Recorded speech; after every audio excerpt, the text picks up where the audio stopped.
Hell no. What? You again? Let me guess, you're gonna sit on the couch the whole time and watch me do all the work? Not today. Grab some stuff, let's get this heater hung. Well, I guess it already is hung. Anyways, grab your stuff, let's hang a heater.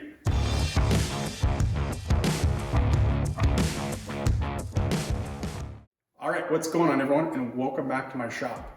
So now that it's winter, my shop's starting to cool down. It usually hangs out about 40 to 45 degrees, which isn't bad to work in, but when it comes to doing my glue ups and my finish work, it makes it really difficult. So in the past, what I've done is made some heating tents to put over my project and then put a little space heater in there to keep it warm, or I've taken the workpiece themselves and put it into my heated shop bathroom and let them dry there.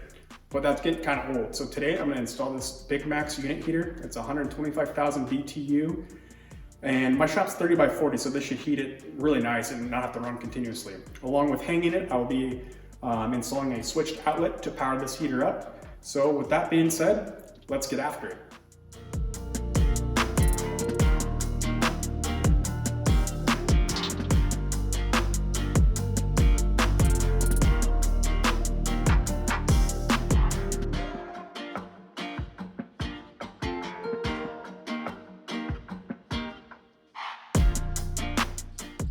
Alright, so first things first, I'll be laying out where this heater is going to hang from my ceiling. And then I'll make a mark with my level as a straight edge.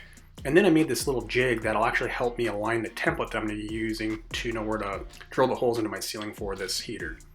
So now I just have a template that is the same layout as what my heater is, so I know where to drill the holes in the ceiling when I get ready to hang that all thread. So that jig just helps align that template in place on the ceiling, so I don't have to sit there and take a bunch of measurements. It's just quick and easy.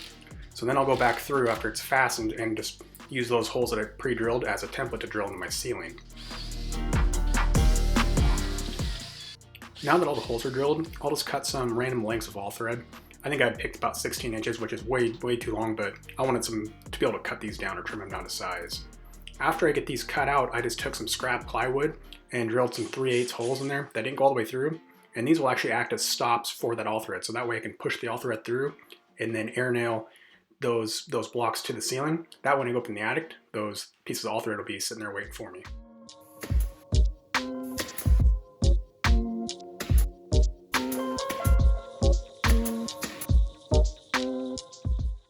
Beard cam.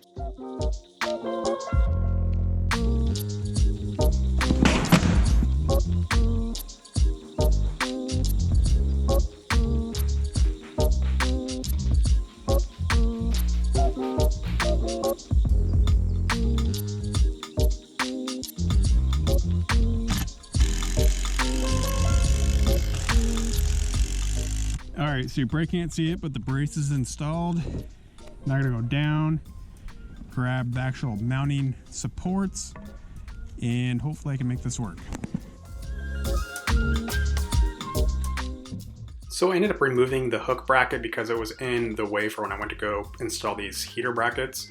So I unscrewed that, screwed my heater brackets down, and then I'll come back through and use that bracket with the hook on it and screw that down on top of the heater brackets.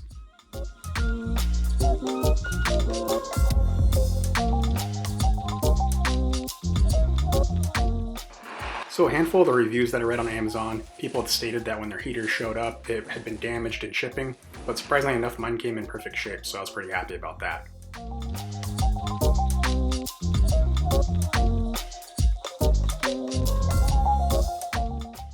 So unfortunately, I must have accidentally deleted all the footage of me actually winching the heater up to the ceiling, but I used the exact same process as what I did to get it out of the back of my truck. And you could certainly just use a simple chain fall to achieve the same lifting capacity as what I did.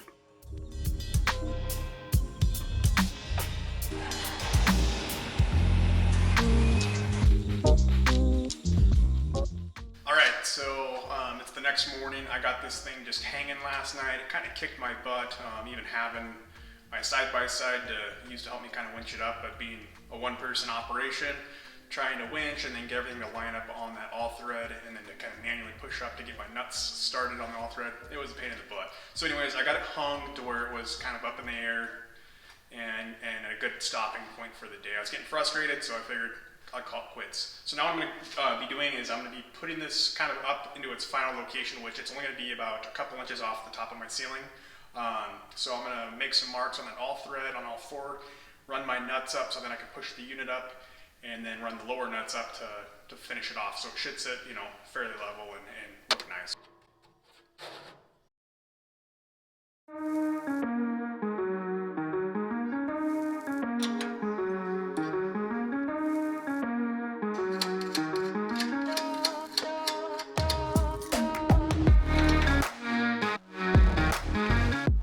So what I'm going to do is I'm going to replace this single outlet for a double gang box with a receptacle and a switch, which in turns will be to power on and off my heater. Install a outlet up kind of towards the ceiling. That way I can run a whip out of some SO cord with a plug on it and power this unit up.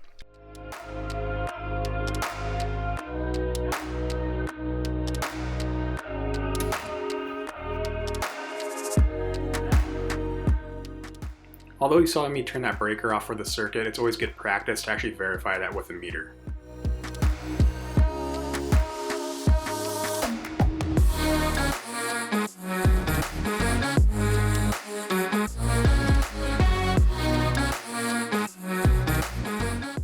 So when I was laying this hole out for the second outlet, I should have actually moved it to the left by about 1/4 of an inch. I ended up running into the stud, which made me have to enlarge my hole to fit my box in, so no big deal. Damn it.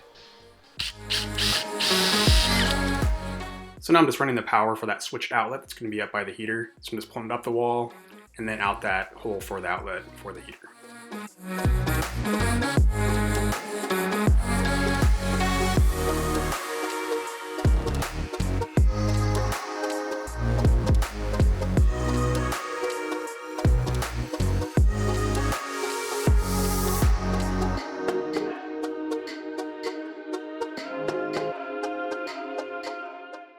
So initially I'd planned on running a dedicated circuit for this heater, but the manufacturer states it only draws 3 amps, and this is a 20 amp circuit with only 4 outlets, so I don't foresee myself having any issues. But if I do need to run a dedicated circuit for it in the future, it won't be that big of a deal.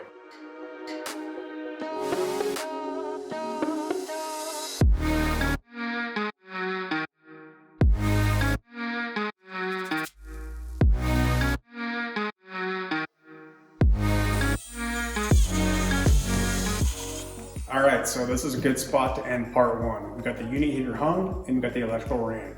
So part 2 is going to be me running the 1-inch gas pipe from the front corner of my shop to this back corner by the unit heater, and hopefully doing the 4-inch vent pipe out the back of my shop. So I'll link all the parts that I've used for this build in my description below, but if you want to follow me along through this process because you're going to do the same thing in your shop, I suggest hitting the subscribe button and the bell notification icon so you can be notified when I post the next video. So with that being said, thanks for watching, and I'll catch you on the next one.